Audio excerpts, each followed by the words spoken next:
So good afternoon one and all. Here we are going to get see the transformer. Now when we are going to get see the transformer, we are going to get say that transformer is a static device. So static word itself indicate you that there is no moving part is available. No moving part available means what?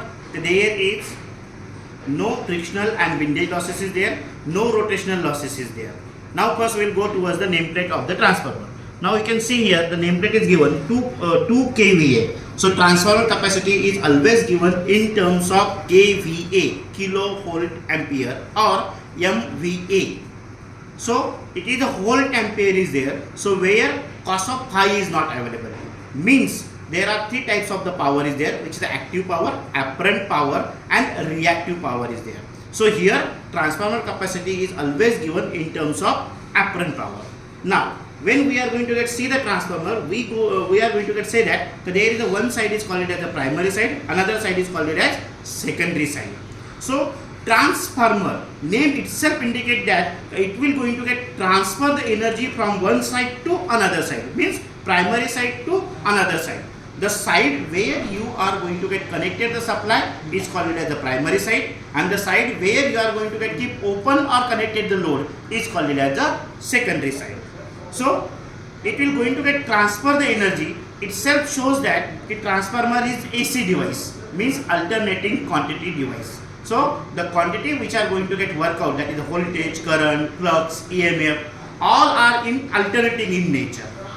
Again I will repeat, this is not a DC, it is alternating nature. Alternating nature means one positive half cycle is there, another negative half cycle is there, and complete one cycle is there, and number of cycles is coming out within 1 second is nothing but a frequency. So here the voltage is going to get carry a frequency along with it, and when voltage will carry frequency along with it, it is the AC supply.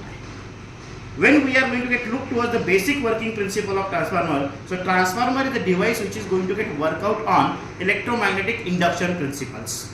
So whenever a single phase AC supply is going to get applied across the primary winding of the transformer, then it will going to give alternating voltage is applied.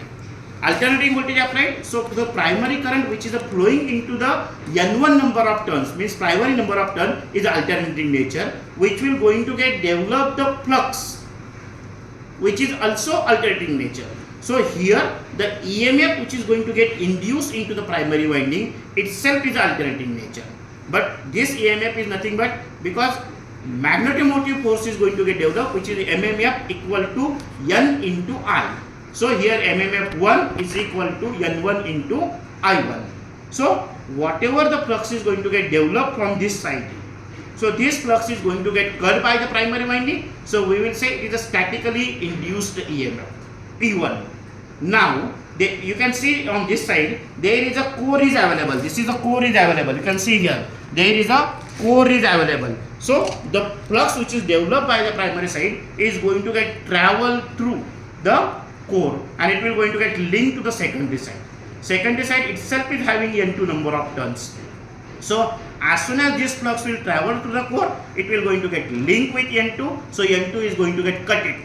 So according to the Faraday's law of electromagnetic inductions, and EMF E2 is going to get induced. Again I will repeat. Here according to Faraday's law of electromagnetic inductions, E2 means the mutually induced EMF is coming out. And why it will coming out? Because MMF2 is equal to N2 into I2. If another side you are going to get connected the load, then the current I2, that is the secondary current, will start flowing, and V2, the secondary voltage which is going to get appear across the load. So this is the working principle of transformer.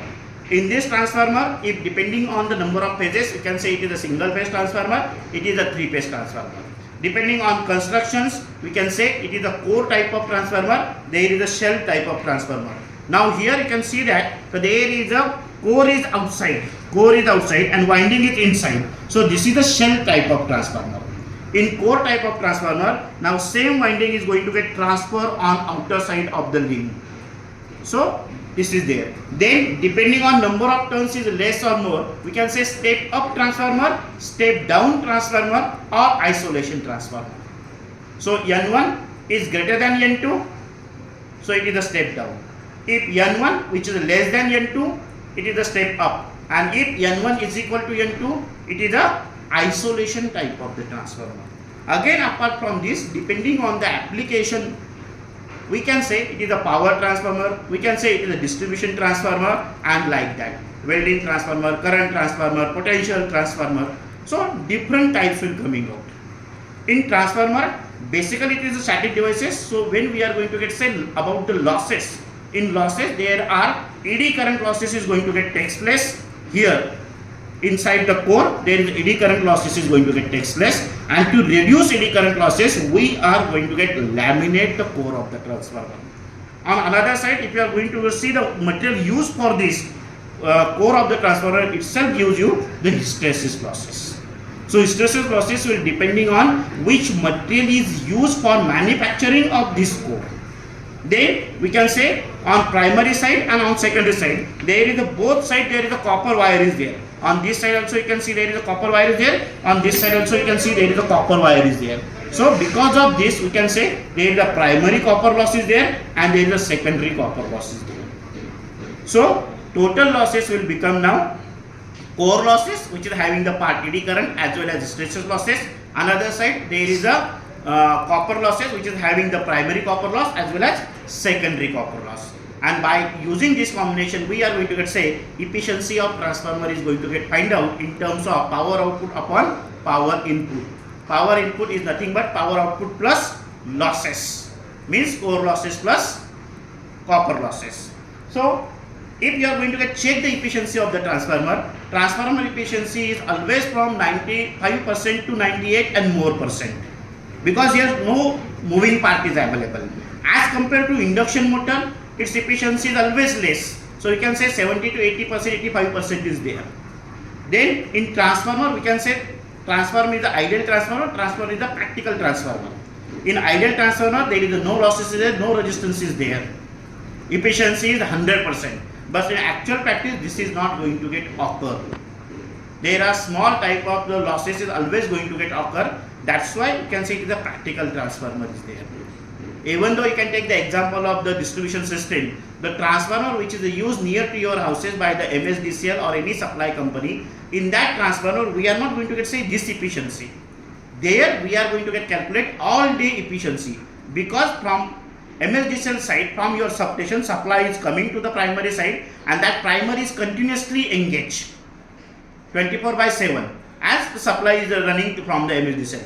But on load side, whether your house is running, whether your area is under light or not, so it will depend on load is switch on or off. So in that application we are going to get counted all day efficiency. And third point is where we can say voltage regulation is going to get found out. So in transformer, voltage regulation, if it is 0 to 5, you can say it is a good. 5 to 10, it is okay. And if it is 10 to 20, then we can accept it. But above 20, we are going to get reject the transformer.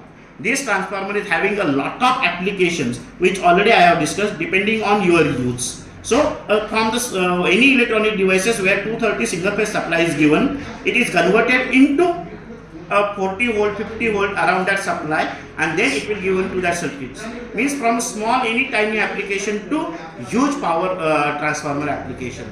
So this is a transformer. In that transformer, again there is another transformer coming, which is called an auto transformer is also there.